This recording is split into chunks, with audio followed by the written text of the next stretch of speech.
तीसरे मोर्चे में कौन कौन आएगा, चलो बताओ। जैसे नरेश मीणा का नाम चलता है, राजेंद्र गुड़ा का नाम चलता है, कभी कभी सचिन पायलट की बात होती है कि सचिन पायलट कांग्रेस पार्टी छोड़कर आए, अपना दल बनाए और नई पार्टी बनाए, या फिर आरएलपी में शामिल हो जाए, ऐसी भी चर्चा चलती है। तीसरा मोर्चा वही चुन सकता है जिसका जमीर जिंदा हो।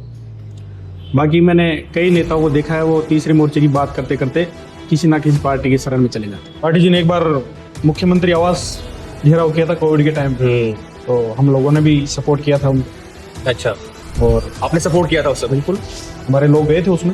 पर चलो, आप जाट समाज से आते हो, जाट समाज से आते हो, बिल्कुल, और वो राजपूत समाज से। देखो ये तो अच्छी बात है कि उन्होंने जब घेराव का कार्यक्रम किया तब आप उनके सपोर्ट में थे। बिल्कुल सपोर्ट में थे। और उनको एक बार जेएन में कोई प्रोग्राम में उनको हिरासत में लिया तो उसमें भी हम लोगों ने बढ़ चढ़ के भाग लिया था। भाई इनको रविंद्र जी को रिहा करो। वायरल होगा, ये वाली बात वायरल होगी, क्योंकि आप जाति से जाट हो और वो राजपूत है। और जैसे राजस्थान के अंदर जो जातिवाद जो चलता है, देखो ये तो कुछ लोग, बाड़मेर का चुनाव हो या कहीं भी चुनाव हो, नहीं कुछ लोग होते हैं जो करते हैं, बाकी ऐसा कुछ नहीं है। सचिन पायलट सचिन पायलट सड़क पे संघर्ष करना है, संघर्ष करना चाहिए।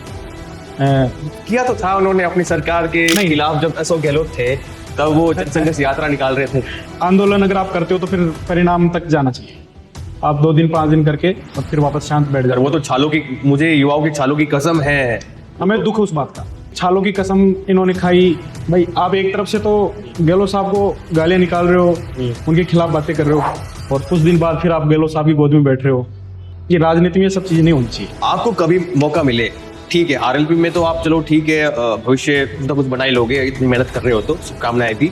अगर आपको मौका दिया जाए कि पायलट खेमे में जाओ या गहलोत खेमे में? नहीं, मैं सोच भी नहीं सकता। अगर पार्टी तो हमेशा एक ही होनी चाहिए, और अगर पार्टी में भी खेमे तो उस पार्टी में जाने का क्या मतलब। सोशल मीडिया प्लेटफॉर्म देख रहा था आपके, तो हनुमान बेनीवाल के मतलब इतने आरएलपी, हनुमान बेनीवाल क्यों साथ में नजर आते हो आप? एनएसयूआई है, अखिल भारतीय विद्यार्थी परिषद है। हनुमान बेनीवाल को लेकर मैंने एक चीज नोटिस की है कि कहीं विरोध या धरना देने जा रहे हैं या देते हैं, मंच पर ही एसडीएम को बुला लेंगे, कोई बड़ा पुलिस अधिकारी रहेगा उसको बुला लेंगे, मतलब ज्ञापन लेने वो जाते नहीं है, मंच पर ज्ञापन लेने आते हैं। ऐसा क्या खासियत है, क्या मतलब बाकी नेताओं से अलग बनाती है हनुमान बेनीवाल? हनुमान जी का मैंने जहाँ हमेशा देखता आया हूँ, वो कहीं भी कोई भी मुद्दा हाथ में लेते हैं तो जब तक वो सोल्व नहीं होता वो पीछे नहीं हटते। कई जगह आपने देखी है, अभी एसआई वाला जो मामला था, काफी लंबा हमारा धरना चला। हनुमान बेनीवाल जीत जाते हैं, सांसद बन जाते हैं, उन पर आरोप लगते हैं कि पहले बीजेपी के साथ गठजोड़ किया, फिर कांग्रेस का गठजोड़ किया, और ऐसे जीतते हैं। और अपने पार्टी के पहले 3 विधायक उन्होंने जिताए थे, 3 विधायक चुन के विधानसभा आए थे। अब की बार एक भी विधायक नहीं है। हेमंत राम डांगा वो अलग हो गए। कुछ आप साथ में रहते हो, क्यों अलग हुए, कुछ पता है आपको? अभी जो स्टिंग ऑपरेशन हुआ है उसमें भी नाम आया है, खलबली मच गई राजस्थान में, तो क्या लगता है कि निकलेगी वहां पे आरएलपी? देखो इसमें ऐसा है, अब तो कभी भी आप चुनाव करवाओ, बीजेपी की वहां जमानत जब्त हो जाएगी। जनता को समझ आ गया कि हनुमान जी जैसा नेता हमें कभी नहीं मिलेगा। किरोड़ी लाल मीणा मान लीजिए, अभी भी उनके समर्थक दुखी है कि मुख्यमंत्री नहीं बनाया उन्हें। संघर्ष कर रहे थे, जब कांग्रेस थी तब वो अकेले भिड़ रहे थे, लाठें खा रहे थे। तो किरोड़ी लाल मीणा और हनुमान बेनीवाल में अभी बहस भी हुई एक डिबेट के अंदर। ज्यादा मत बोलो, आपको सब जानते हैं, छोड़ो डॉक्टर पैसे मेरा हाथ से लिए तुमने, ज्यादा मत बोलो। देखो किरोड़ी लाल जी जब बेनीवाल जी के साथ थे, तीसरे मोर्चे की बातें करते थे, तो अच्छा व्यवहार था, और उसके बाद भी अच्छा व्यवहार था। अब किरोड़ी जी कुछ पर्सनल कारण रहे होंगे, इसी को देखते हुए उन्होंने नेताजी को धोखा दिया और वो बीजेपी में चले गए। नरेश जी हाड़ौती के एक मजबूत नेता है, दम तो है, दम है। और उस व्यक्ति के पास मैंने करीब से देखा उनको, और मैं उनका संघर्ष भी पसंद करता हूँ। उस व्यक्ति के पास संसाधनों की बड़ी कमी है, और ना कोई बड़ा राजनेता जो उनको सपोर्ट करे। बेनीवाल जी हैं, गुड्डा साहब ने भी अच्छा उनको सपोर्ट किया, और बेनीवाल जी हमेशा उनकी तारीफ करते। निर्मल चौधरी आज भी छात्र संघ अध्यक्ष लगाते हैं। मैं तो कहना चाहूंगा इनको, यार अच्छा व्यवहार हमारा। नई गाड़ी की बधाई दी आपने उनको, अब मिलेंगे तो दे देंगे। आप हनुमान बेनीवाल का साथ नहीं छोड़ोगे? ना, कभी नहीं। जब तक नेताजी संघर्ष करते चाहे कुछ परिस्थितियां भी हो जाए, कभी साथ नहीं छोड़ेंगे।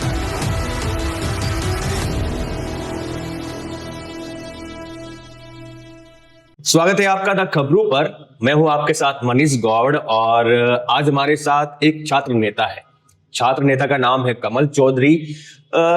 इनकी इंटरव्यू की बात हुई थी तो मैं सोशल मीडिया प्लेटफॉर्म देख रहा था, तो हनुमान बेनीवाल के जबरा फैन है, लड़ना पसंद करते हैं, भिड़ना पसंद करते हैं, और जो आग होनी चाहिए युवा नेता में वो आग हमें नजर आती है इनके अंदर। मैं देख रहा था कि कुलपति से भिड़ रहे हैं, रास्ता रोक कर अपनी फॉर्च्यूनर गाड़ी रास्ते में लगा के उनका रास्ता रोक रहे हैं, उस पर बैठकर जो छात्र हितों की जो मांग है वो पहुंचा रहे हैं। तो बात करते हैं तमाम ए से लेकर जेड तक बातचीत करेंगे। स्वागत है आपका। बिल्कुल बढ़िया है सर। और बढ़िया जी, क्या चल रहा है जीवन में? अब जीवन में छात्र राजनीति में तो संघर्ष चल रहा है और आगे की कोशिश कर रहे हैं छात्र राजनीति में। मैं सोशल मीडिया प्लेटफॉर्म देख रहा था आपके, तो हनुमान बेनीवाल के मतलब इतने आरएलपी हनुमान बेनीवाल क्यों साथ में नजर आते हो आप? एनएसयूआई है, अखिल भारतीय विद्यार्थी परिषद है। देखो, जब से मैं छात्र राजनीति समझने लगा हूँ तब से मैं देखता आया हूँ हनुमान जी हर मुद्दे पे मजबूती से लड़ते हैं। लेकिन एबीपी और एनएसयूआई, जब कोई सरकार में बैठा कोई भी मंत्री, जैसे कांग्रेस का हो चाहे बीजेपी का हो, अगर बीजेपी का होगा तो एबीपी शांत रहती है और कांग्रेस का होता है तो एनएसयूआई शांत रहती है। इन सब चीजों को देखते हुए मैंने खुद ने सोचा है कि अपन लोग इनसे हटके और हनुमान जी के रास्तों पे चलेंगे, जो सही को सही और गलत को गलत बोलते हैं। तो यही सब चीजें देख के मैं हनुमान जी के साथ और उनके पद चिन्हों पे हम आगे चलना चाह रहे हैं। अच्छा, अभी चुनाव तो हो नहीं रहे हैं, बिल्कुल। फिर भी कई छात्र नेता है जो एक्टिव है, आप उनमें से हो, तो आपको लगता नहीं कि यार टाइम वेस्ट हो रहा है, टाइम जाया हो रहा है? सरकार चुनाव तो करवा नहीं रही है, पैसे लग रहे हैं विश्वविद्यालय में। आजकल भोकाल भी बनाते हैं छात्र नेता। आप भोकाल बनाते हो छात्र नेता? नहीं, भोकाल का तो इतना सही नहीं है अपने पास, लेकिन जो भोकाल बनाते हैं भोकाल में रह जाते हैं और अपन तो ग्रामीण परिवेश से हैं और संघर्ष करके आगे बढ़ रहे हैं धीरे धीरे। इन सब में मैं विश्वास भी नहीं करता, काम में विश्वास करते हैं। जिस तरीके से हनुमान जी संघर्ष करते हैं उसी तरीके से हम लोग भी चाहते हैं कि अपन संघर्ष करें और कुछ पॉजिटिव काम करें छात्र हित में। हनुमान बेनीवाल को लेकर मैंने एक चीज नोटिस की है कि कहीं विरोध या धरना देने जा रहे हैं या देते हैं, मंच पर ही एसडीएम को बुला लेंगे, कोई बड़ा पुलिस अधिकारी रहेगा उसको बुला लेंगे, मतलब ज्ञापन लेने वो जाते नहीं है, मंच पर ज्ञापन लेने आते हैं। ऐसा क्या खासियत है, क्या मतलब बाकी नेताओं से अलग बनाती है हनुमान बेनीवाल? देखो, उनका संघर्ष है और जनता का प्यार है उनके प्रति। वो जहाँ कहीं भी जाते हैं जनता को उम्मीद होती है, लाखों लोग वहां रहते हैं, तो सरकार को झुकना पड़ता है उनके संघर्ष के आगे। ऐसा क्यों? वो जो संघर्ष करते हैं उससे लोगों को उम्मीद होती है। और जहाँ कहीं भी अन्याय होता है, कांग्रेस और बीजेपी के आप लोगों को देखोगे तो वो सिर्फ झूठी बातें करते हैं। हनुमान जी का मैंने जहां हमेशा देखता आया हूँ, वो कहीं भी कोई भी मुद्दा हाथ में लेते हैं तो जब तक वो सोल्व नहीं होता वो पीछे नहीं हटते। कई जगह आपने देखी है, अभी एसआई वाला जो मामला था, काफी लंबा हमारा धरना चला, उसमें भी हमें काफी परेशानी आई। कितने 2 महीने तक बैठे रहे थे? कितने? नहीं ज्यादा, लगभग 3-4 महीने हम लोग बैठे रहे। बारिश आई, तपती लू थी, फिर जोरदार बारिश आई, सब हर तरीके से हम लोगों ने वो संघर्ष देखा और ये प्रदेश का सबसे बड़ा धरना था। लास्ट में हमारी जीत हुई। अब सरकारें हैं जो नहीं सुन रही, देखो आगे और संघर्ष करेंगे। संघर्ष करते करते क्या कुछ फल भी मिलेगा? चलिए ठीक है, नागौर सांसद हनुमान बेनीवाल खुद जीत जाते हैं, सांसद बन जाते हैं, उन पर आरोप लगते हैं कि पहले बीजेपी के साथ गठजोड़ किया, फिर कांग्रेस का गठजोड़ किया और ऐसे जीतते हैं। और अपने पार्टी के पहले 3 विधायक उन्होंने जिताए थे, 3 विधायक चुन के विधानसभा आए थे, अब की बार एक भी विधायक नहीं है। देखो, राजनीति में उतार चढ़ाव आते रहते हैं और हनुमान जी पहले निर्दलीय भी जीते हैं खुद के दम पे, जब मोदी लहर थी 2013-14 की बात है। और फिर 18 में जब पार्टी बनी तो इनके 3 विधायक आए और काफी जगह सेकंड भी रहे थे, काफी जगह अच्छे वोट भी इनके आए थे। अब 23 का जो परिणाम चुनाव का आया उसमें काफी चीजें थी इनके ही सामने, इनका जो हमेशा साथ रहता था वो इनके सामने खड़ा हो गया। और भी कई चीजें हैं राजनीति में, उन सब चीजों को हम समझ नहीं पाए, लेकिन जनता का प्यार हमें ज्यादा मिला 18 से और हमारा वोट % बढ़ा और अब हम 28 की तैयारी में लग रहे हैं, तो इस बार परिणाम हमारे पक्ष में होंगे। अभी आपने कहा कि अभी 2023 के चुनाव में, मतलब उपचुनाव जब हुआ था, वो जब सांसद बन गए थे तो इनके साथ जो थे रेवंत राम डांगा वो अलग हो गए। कुछ आप साथ में रहते हो, क्यों अलग हुए, कुछ पता है आपको? देखो, हमें जब बातें चलती है तो नेताजी एक ही बात कहते हैं कि ये वहाँ के सरपंच थे और फिर इनकी वाइफ भी वहां से प्रधान नेताजी ने बनाई थी, नेताजी की पार्टी के सिंबल पे वो प्रधान बने थे। तो वो कमीशन खोरी का उनका शुरू से ही आदत थी। तो जब नेताजी को पता चला ये बातें तो उन्होंने कहा कि आप ऐसे ये काम बंद करो और मेरी पार्टी स्वच्छ सरल तो आप समर्पित है, किसानों की पार्टी। अगर आप इसी में ये, मैं तो बात ही इनकी करता हूँ स्वच्छता की, सरलता की और सही दिशा की, और आप यहाँ मेरी पार्टी में ऐसे काम करोगे तो ये मेरे से सहन नहीं होगा। राम राम कर दी भाई, चलो आप निकलो पार्टी। अभी जो स्टिंग ऑपरेशन हुआ है उसमें भी नाम आया है, खलबली मच गई राजस्थान में, तो हो सकता है चुनाव हो भी जाए, तो क्या लगता है कि निकलेगी वहां पे आरएलपी? देखो, इसमें ऐसा है, अब तो कभी भी आप चुनाव करवाओ बीजेपी की वहां जमानत जब्त हो जाएगी। जनता को समझ आ गया कि हनुमान जी जैसा नेता हमें कभी नहीं मिलेगा।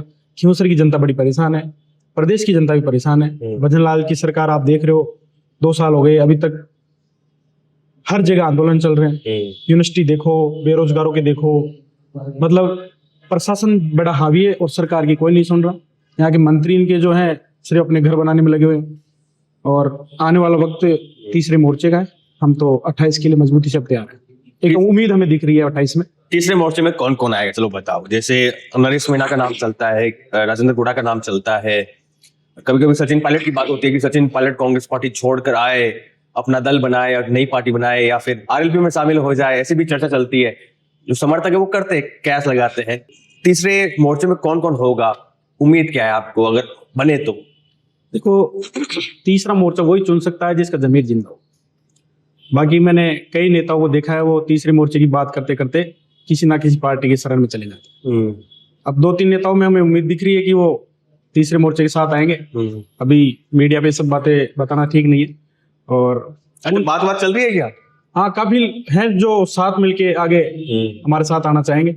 और अगर वो साथ आएंगे तो और भी अच्छा परिणाम रहेगा। आरएलपी तो लड़ ही रही है और इस बार आरएलपी की अच्छी भूमिका रहेगी और दोनों में से एक पार्टी तीसरे नंबर पे जाएगी जो बड़ी पार्टी है। अच्छा, आपने कहा कि जिसका जमीर जिंदा होगा वो बात करेगा और वो बनाएगा। किरोड़ी लाल मीणा के साथ कभी हनुमान बेनीवाल थे।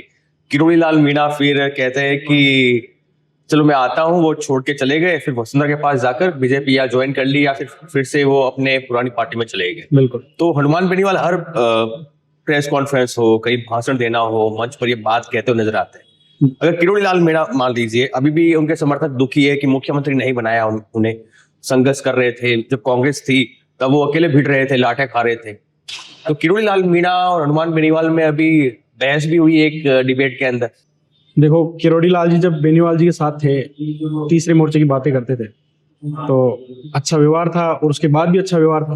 अब किरोड़ी जी कुछ पर्सनल कारण रहे होंगे, इसी को देखते हुए उन्होंने नेताजी को धोखा दिया और वो बीजेपी में चले गए।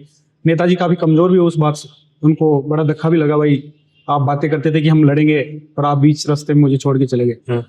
लेकिन उसके बावजूद भी नेताजी वापस मजबूती से तैयार हैं और अब ज्यादा कोई प्रभाव नहीं है। किरोड़ी जी साथ आया नहीं आए तो यूथ काफी नेताजी के साथ है और आने वाले वक्त में हम लोग मजबूती से लड़ लेंगे 28 का चुनाव।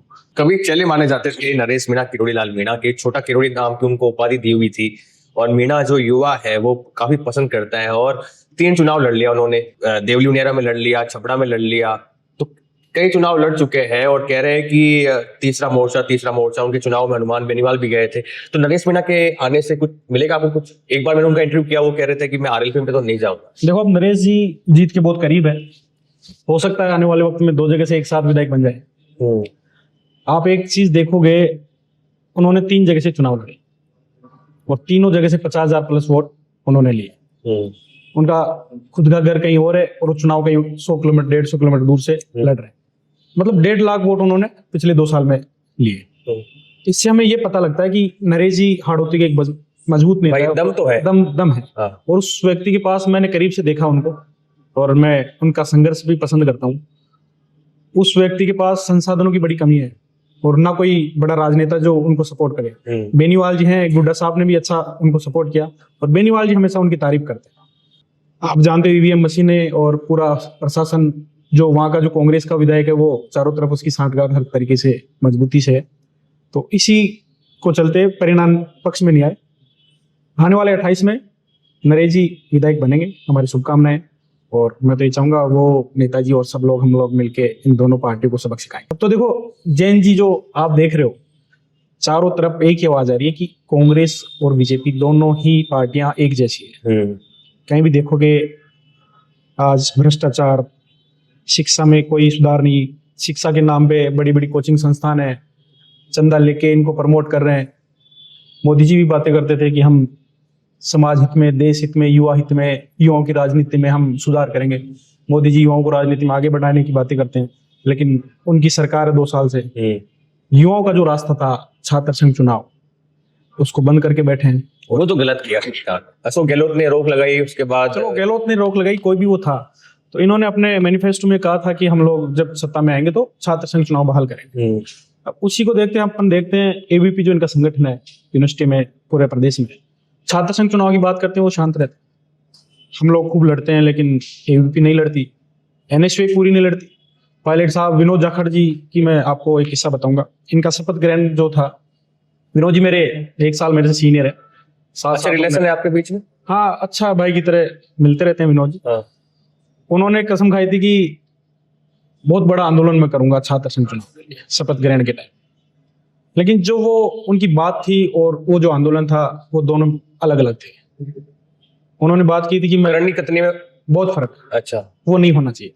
आज की राजनीति में स्टूडेंट ये अपेक्षा करते हैं अपने नेताओं से कि हमारा नेता जिस बात पे सत्ता में आता है या सीट पे आता है तो वो फिर उस पे खरा उतरे। लेकिन कुछ समय से देखते हैं अपन, कुछ छात्र नेता भी है जो यहाँ के अध्यक्ष भी रहे हैं, बच्चों ने तो उनको खूब प्यार दिया। कुछ जैसे नाम बताओ। जैसे अभी पूर्व अध्यक्ष समझ लो निर्मल चौधरी, आज भी छात्र संघ अध्यक्ष लगाते हैं। मैं तो कहना चाहूंगा इनको खैर अच्छा व्यवहार हमारे, नई गाड़ी की बधाई दी आपने उनको। अब मिलेंगे तो दे देंगे। अगर वो छात्र संघ अध्यक्ष आज भी लगाते अपने नाम के आगे तो छात्र संघ चुनाव के मुद्दे पे बात करनी चाहिए। अध्यक्ष बनने के बाद उन्होंने कोई आंदोलन नहीं किया छात्र, उनको आंदोलन करना चाहिए। बच्चों ने उनको खूब प्यार दिया, बहुत अच्छे वोटों से उनको जिताया। आपने विनोद जाखड़ का नाम लिया, विनोद जाखड़ को आंदोलन करना चाहिए। और भी कई सारे ऐसे अध्यक्ष रहे थे जैसे रविंद्र सिंह भाटी बिल्कुल रहे। करना चाहिए। भाटी जी ने एक बार मुख्यमंत्री आवास घेराव किया था कोविड के टाइम पे, तो हम लोगों ने भी सपोर्ट किया था उनको। अच्छा, और आपने सपोर्ट किया था उस समय। बिल्कुल हमारे लोग गए थे उसमें। पर चलो, आप जाट समाज से आते हो, जाट समाज से आते हो बिल्कुल। और वो राजपूत समाज से है। देखो ये तो अच्छी बात है कि उन्होंने जब घेराव का कार्यक्रम किया तब आप उनके सपोर्ट में थे। बिल्कुल सपोर्ट में थे। और उनको एक बार जेएन में कोई प्रोग्राम में उनको हिरासत में लिया तो उसमें भी हम लोगों ने बढ़ चढ़ के भाग लिया था। भाई इनको रविंदर जी को रिहा ये करो। को वायरल होगा, ये वाली बात वायरल होगी क्योंकि आप जाति से जाट हो और वो राजपूत है। और जैसे राजस्थान के अंदर जो जातिवाद जो चलता है वो मुख्यतः इन दो जो जाति होती है उनमें अधिक देखने को मिलता है। देखो ये तो कुछ चाहे लोग, बाड़मेर का चुनाव हो या कहीं भी चुनाव हो। नहीं कुछ लोग होते हैं जो करते हैं, बाकी ऐसा कुछ नहीं है। हम लोग सही के साथ रहते हैं हमेशा। और हमने भी देखा चलो भाई युवा चेहरा है, करेंगे आगे संघर्ष, तो हमने उनका साथ दिया उस चीज में। अब जो साथ हमने उनका दिया उस हिसाब से वो संघर्ष नहीं कर रहे, तो मैं तो उनको कहना चाहूंगा कि आप संघर्ष करो।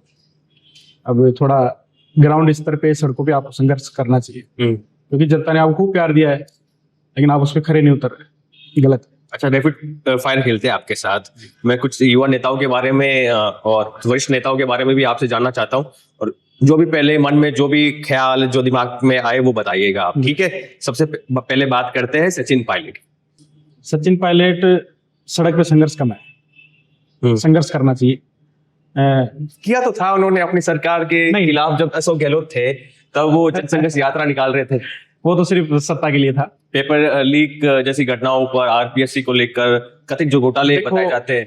आंदोलन अगर आप करते हो तो फिर परिणाम तक जाना चाहिए। आप 2 दिन 5 दिन करके और फिर वापस शांत बैठ जाओ। वो तो छालों की, मुझे युवाओं की छालों की कसम है। हमें दुख है उस बात का। नेताजी ने पहले भी उनका सपोर्ट समर्थन किया था कि पायलट साहब किसान के बेटे हैं, इनको सीएम बनना चाहिए। मैं बधाई देता हूँ, अगर कांग्रेस इनको मौका देती है तो मैं साथ हूँ। लेकिन छालों की कसम इन्होंने खाई। भाई आप एक तरफ से तो गहलोत साहब को गालियां निकाल रहे हो, उनके खिलाफ बातें कर रहे हो, और कुछ दिन बाद फिर आप गहलोत साहब की गोद में बैठ रहे हो। तो बड़ा, ये राजनीति में ये सब चीजें नहीं होनी चाहिए, क्योंकि आजकल सब समझते हैं। चलो, और गुर्जर कम्युनिटी जो है बहुत मजबूत है, मार्शल कम्युनिटी है, मजबूत है, और किसान कम्युनिटी है। हमेशा पायलट साहब का पूरा बढ़ चढ़ के साथ देते हैं लोग। हमारे भी काफी लोग हैं, 36 कौम दे रही है साथ। लेकिन आज आप देखोगे तो पायलट साहब जनहित में, विपक्ष में रहने के बावजूद भी संघर्ष नहीं कर रहे। उनको संघर्ष करना चाहिए। चलो दूसरे नेता की तरफ चलते हैं, अशोक गहलोत। 3 बार मुख्यमंत्री रहे राजस्थान के। गहलोत साहब काफी सीनियर है, और जब छात्र संघ चुनाव बंद किए थे तो मैंने तो खूब पुतले जलाए थे गहलोत साहब, और खूब लाठियां भी पड़ी होगी। खूब लाठियां खाई। लाठियों में कोई कसर नहीं छोड़ी गहलोत साहब ने। और मैं तो अभी जब ये कह रहे थे छात्र संघ चुनाव के मुद्दे पे, भाई छात्र संघ चुनाव करवाओ, तो मैंने तो इनको, मैं गया भी था इनसे मिलने, मैंने तो कहा था कि आप इन्हें, हमारी पूरी कमेटी गई थी छात्र संघ चुनाव बहाल की, हमारी एक कमेटी बनी है, तो मैं भी गया था साथ। कुछ बातचीत हुई थी? बातचीत मैंने तो कहा कि साहब आप इन्हें बंद किए थे और अब आप ऐसी क्या बातें कर रहे हो। वो एक अलग टाइम था, ऐसे बोला था बोलने का कुछ, लेकिन शांत है, बढ़िया है। जो भी, ज्यादा मैं परिचित नहीं हूँ उनसे। जादूगर, अब उनकी उम्र भी, जादूगर कहे जाते हो राजनीति के। हाँ जादूगर कहे जाते हैं, लेकिन अभी चला नहीं ना जादू उनका। अब तो चल गया, बस आखिरी है। अच्छा, रविंद्र सिंह भाटी बोलने में काफी एक्सपर्ट है और लांठा रही हो, मतलब कई उन्होंने मारवाड़ी शब्दों को इतने अच्छी तरीके से पिरोया कि सामने वाला काफी इम्प्रेस हो जाता है, बहुत अच्छा बोलते हुए। छात्र राजनीति को उन्होंने जिंदा किया। जो उम्मीदें जनता को थी उन पे खरे नहीं उतर रहे। विदेशी यात्राएं ज्यादा कर रहे हैं। थोड़ा क्षेत्र पे ध्यान दें, युवाओं के भविष्य पे ध्यान दें। विदेश जाने का मौका आपको मिलेगा, आप नहीं जाओगे? नहीं, वैसी कोई बात नहीं है। अगर मौका मिलेगा तो जाएंगे जरूर। सब जाना चाहते हैं, लेकिन आप अगर इतने बड़े पद पे और फिर जनता से थोड़ा जुड़ाव कम रख रहे हो तो वो चीजें ठीक नहीं है एक राजनेता के लिए। अच्छा, निर्मल चौधरी जो राजस्थान विश्वविद्यालय से अध्यक्ष रहे, नई गाड़ियां काफी ले रहे, उनको लेकर क्या बोलोगे? निर्मल तो हमारे देखो साथ के ही हैं, उनके लिए क्या बोलूं मैं। उनको तो यही कहना चाहूंगा कि आप पढ़ रहे थे जब वो अध्यक्ष बने? नहीं, निर्मल शायद 2019 में है और मैं 2013 से यूनिवर्सिटी में हूँ। अब ठीक है, राजनीति में भविष्य भी, भाई राजनीति के अंदर क्या है कि लक काम करता है। निर्मल जी के लक ठीक है, उनको तुरंत सभी सितारे बुलंद है उनके, हाँ किस्मत के। बिल्कुल, अच्छा, ये चीज है और शुभकामनाएं देंगे हम तो कि आप और लाओ, डिफेंडर लाओ, रोज गाड़ियां लाओ, खूब लाओ। लेकिन छात्र संघ चुनाव के बाद जब आप शांत हो, जब चुनाव नहीं हो रहे, या तो आप छात्र संघ अध्यक्ष लगाना बंद कर दो या मजबूती से छात्र संघ चुनाव की बहाली के लिए आप लड़े। मुकेश भाकर, वो भी विश्वविद्यालय, मैं कभी मिला नहीं इनसे, आज तक नहीं मिले? कभी नहीं मिला। अच्छा, अभिमन्यु पूनिया, ये मैं राजस्थान कॉलेज से चुनाव लड़ रहा था और यूनिवर्सिटी का उस टाइम छात्र नेता थे ये, बढ़िया। कभी मिलते तो राम राम हो जाती है, बाकी मैं गया नहीं इनके पास कभी। अच्छा, अच्छे नेता है। आपको पता है 2 खेमे है कांग्रेस पार्टी में? बिल्कुल, दोनों खेमों, जग जाहिर है। हाँ बढ़िया, जग जाहिर सबको है। हालांकि कांग्रेस पार्टी के नेता स्वीकार नहीं करते। आपको कभी मौका मिले, ठीक है आरएलपी में तो आप चलो ठीक है, भविष्य कुछ ना कुछ बना ही लोगे, इतनी मेहनत कर रहे हो तो शुभकामनाएं भी। अगर आपको मौका दिया जाए कि पायलट खेमे में जाओ या गहलोत खेमे में? नहीं, मैं सोच भी नहीं सकता। अगर पार्टी तो हमेशा एक ही होनी चाहिए, और अगर पार्टी में भी खेमे तो उस पार्टी में जाने का क्या मतलब। जैसे अभी नेताजी हैं तो मैं सोच भी नहीं सकता दूसरी पार्टी में जाने। अच्छा, लेकिन मैं तो उनको ये राय जरूर दे सकता हूँ, अगर पार्टी का मतलब होता है एकता, संगठन का मतलब होता है एकता, और आपके संगठन में ही 2 खेमे तो फिर उसका हो सकता है कि विनाश हो जाएगा। अच्छा, तो ये मतलब आरएलपी में आपने कहा एकता, रेवंत राम डांगा गए, फिर उमेदराम बेनीवाल भी चले गए। उमेदराम बेनीवाल जो हरीश चौधरी को टक्कर दे रहे थे, बड़ी टक्कर दे रहे थे, वहां भी हनुमान बेनीवाल का क्रेज है बाड़मेर में, तो उन दोनों को क्या कुछ कहना चाहोगे अगर ये वीडियो वहां तक पहुंचे तो? मैं तो ये कहना चाहूंगा, उमेदराम जी आप कांग्रेस में गए, ये अंतिम चुनाव था आपका, आप जीत गए, भविष्य में आप कभी जीत नहीं पाओगे। अगर अभी चुनाव हो तो आप चुनाव करवा के देख लो, अगर उमेदराम जी सांसद बन जाए। अच्छा, नेताजी के लोगों ने उनको सपोर्ट किया, आरएलपी ने तन मन धन से। उमेदराम जी का भाई 2-3 चुनाव हारे हुए थे और आरएलपी ने पूरा बढ़िया उनको सपोर्ट किया, तो उमेदराम जी सांसद बन गए। लेकिन इन्होंने जो धोखा किया नेताजी के साथ, बहुत गलत है।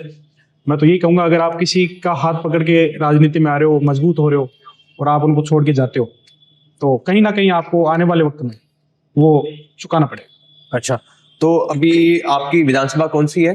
बगरू विधानसभा। तो चुनाव कहाँ से लड़ना है? क्योंकि मुख्य धारा की राजनीति में तो आते ही है छात्र नेता, तो कमल चौधरी, हम फ्यूचर में कहाँ ये पोस्टर लगे हुए देखे कि भाई आरएलपी से प्रत्याशी है और इस विधानसभा में चुनाव लड़ रहे हैं, या लोकसभा चुनाव, जो भी आप लड़ना चाहो? देखो, अभी मेरा कोई ख्याल नहीं है भाई, एमपी एमएलए सोचने का मेरा वो नहीं है। मैं भी चाहता हूँ कि अपन छात्र हित में काम करें, छात्र राजनीति से जुड़े रहें। अभी छात्र संघ चुनाव वाला जो हमारा मुद्दा है, हमने मजबूती से उठाया था, आरएलपी ने खूब इसके लिए लड़ाई लड़ी। हम लोग एक बार मैं और फिर चाहूंगा कि हम छात्र राजनीति पे ही काम करें, और जो छात्र संघ चुनाव पिछले 3-4 साल से बंद है उसको हम बहाल कराएं, और इस बार हम बड़ा आंदोलन करेंगे छात्र संघ चुनाव के लिए। और अगर सचिवालय में घुसना पड़ा तो हम लोग घुस जाएंगे। पहले भी हमने कोई कमी नहीं छोड़ी, आरएलपी ने मजबूती से लड़ाई लड़ी, कांग्रेस और बीजेपी दोनों शांत रहे। लड़ाई लड़ी सिर्फ हनुमान बेनीवाल ने, हम लोगों ने लड़ाई लड़ी, और आगे हम फिर से एक बार मजबूती से लड़ाई लड़ेंगे और इस बार सरकार के घुटने में टिका देंगे। यानी छात्र संघ चुनाव बहाल करवाने हैं तो जितने भी पुराने छात्र नेता सब एक बार सड़क पे आ जाए तब हो तो जाएंगे, कोई नहीं प्रेशराइज करे तो। बिल्कुल, लेकिन कोई आ नहीं रहा। सिर्फ सोशल मीडिया पे ट्वीट करने से नहीं होता। देखो, कोई भी मुद्दा होता है उस पे सड़क पे आपको संघर्ष करना पड़ता है। अब मैं देख रहा हूँ सिर्फ कुछ लोग बोलते हैं, लेकिन जब हम आंदोलन करते हैं कोई नहीं आता। सिर्फ हनुमान बेनीवाल जी आते हैं, नरेश जी आते हैं, बाकी कोई नहीं आना चाहता। रविंद्र भाटी जी, जिनको छात्र राजनीति ने इतना बड़ा नाम दिया, वो भी आंदोलन नहीं करते। निर्मल जी जो है, उन्होंने भी काफी अच्छा नाम कमाया छात्र राजनीति से, अगर छात्र संघ चुनाव की बात करते हैं तो वो भी सिर्फ ट्वीट करते हैं, वीडियो डालते हैं, उससे काम नहीं चलता ना। देखो अभी जो वर्तमान हालात जो देश में है उसमें आपको सरकार का आमना सामना सड़क पे करना पड़ेगा। आखिरी सवाल, आप हनुमान बेनीवाल का साथ नहीं छोड़ोगे? ना, कभी नहीं।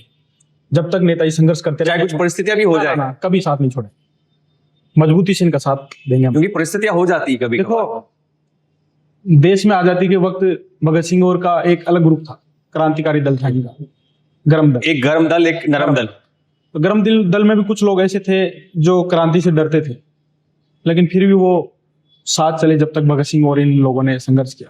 अगर वो लोग नरम दल की तरफ चल जाते तो शायद अभी और वक्त लगता। तो नेताजी भी उसी धारा में चल रहे, तो हम लोग इनके पीछे पीछे चलेंगे जब तक ये लड़ाई लड़े। और ये हमारे साथ छात्र नेता थे कमल चौधरी। हमने सोचा इनसे बात करते हैं कॉफी पर, और बात की। कैसे क्या कुछ आपको बातचीत लगी कमेंट के माध्यम से बताइएगा, और द खबरू को सब्सक्राइब करना भूलेगा, क्योंकि मुझे रात को सपने आते हैं। मुझे सपने आते हैं कि जो लोग आपका ये वीडियो द खबरू का मुझे कोई बताता है, द खबरू का जो वीडियो देखते हैं सब्सक्राइब नहीं करते, उनको पाप लगता है। तो आपको पाप ना लगे इसलिए सब्सक्राइब कर देना और बने रहिए। जय हिंद, भारत माता की जय। जय हो।